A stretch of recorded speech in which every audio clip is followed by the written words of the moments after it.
John McCain's maverick moment. Shortly before Senator John McCain entered the Senate chamber in the wee hours of Friday morning, reporters wanted to know how he'd vote. He instructed them to watch the show.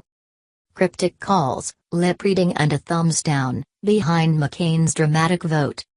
McCain killed his party's narrowly crafted Obamacare repeal bill Friday not because he was opposed to dismantling the Affordable Care Act, but because he fundamentally believed the process, the lack of hearings, the one-party, closed-door negotiations, the fact that in the end all that Republican senators could agree upon was a shell of the plan they'd promised, was flawed.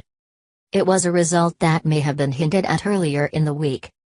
Less than 2 weeks after surgery to remove a blood clot revealed McCain had brain cancer, the Arizona Republican, still with a visible scar above his eye, traveled 2,000 miles from Phoenix and returned to a hero's welcome Tuesday in the Senate, where he delivered an epic 15-minute speech that rattled the conscience of the body. "We're getting nothing done, my friends," McCain told his colleagues. "We're getting nothing done." It was a fiery and intense lecture on the shortcomings of bypassing regular order and turning your back on compromise. But moments earlier, McCain had delivered a decisive vote to advance a health care bill that was still an uncertain product at that point, a kind of blessing for the type of secretive negotiations he'd just decried. Friday morning, just before 2 a.m. ET, he delivered the fateful vote in the other direction. For over an hour, leadership tried to change his mind on the Senate floor on the skinny repeal bill. His junior colleague Arizona Senator Jeff Flake appeared to be dispatched to talk him out of it. And when that didn't work, Vice President Mike Pence swooped in. Even President Donald Trump called to try a final Hail Mary to sway McCain, a source briefed on the call told CNN. At one point, McCain was sitting with his longtime ally, Senator Lindsey Graham of South Carolina. The two were deep in conversation as Graham nodded along. At one point Graham took a call, and the man who just days before had received an outpouring of support from his colleagues on the floor was all alone, with no Republican approaching the veteran senator. McCain has defied his party before. The former prisoner of war stood with Democrats to release a report on the use of enhanced interrogation techniques during the Bush years. He reached across the aisle to fix the country's health care system for veterans with independent Senator Bernie Sanders, and was known to unload on his own party when he felt they needed a reality check.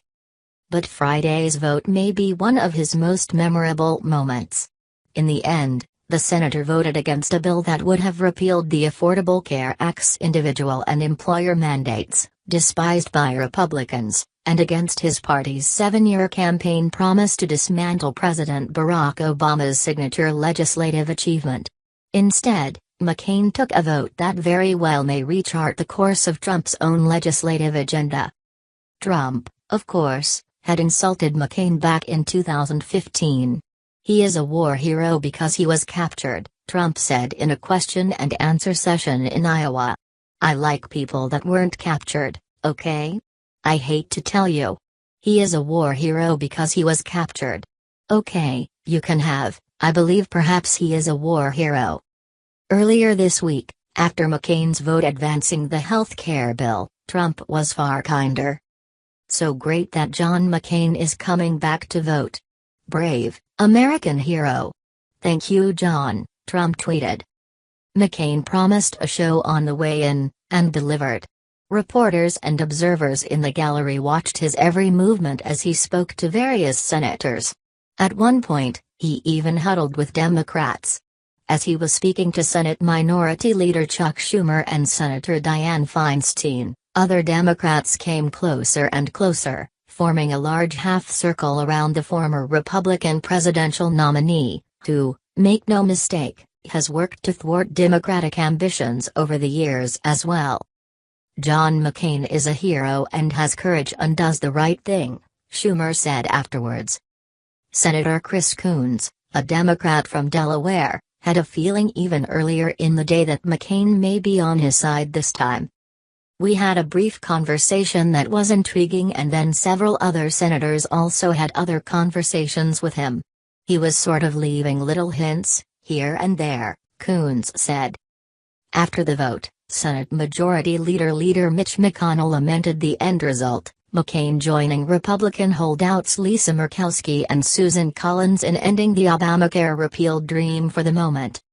"I regret that we're here," McConnell said. "I'm proud of the vote I cast tonight. It's consistent with what we told the American people we'd try to accomplish in 4 straight elections if they gave us a chance." As McConnell lectured his GOP colleagues for failing to uphold their promises to voters to end Obamacare, McCain sat nearby, hands folded in his lap, with Murkowski by his side, as she had been for most of the night. Later, as he got into his car to leave the Capitol, McCain was asked, "Why did you vote no?" He answered simply, "Because it was the right vote."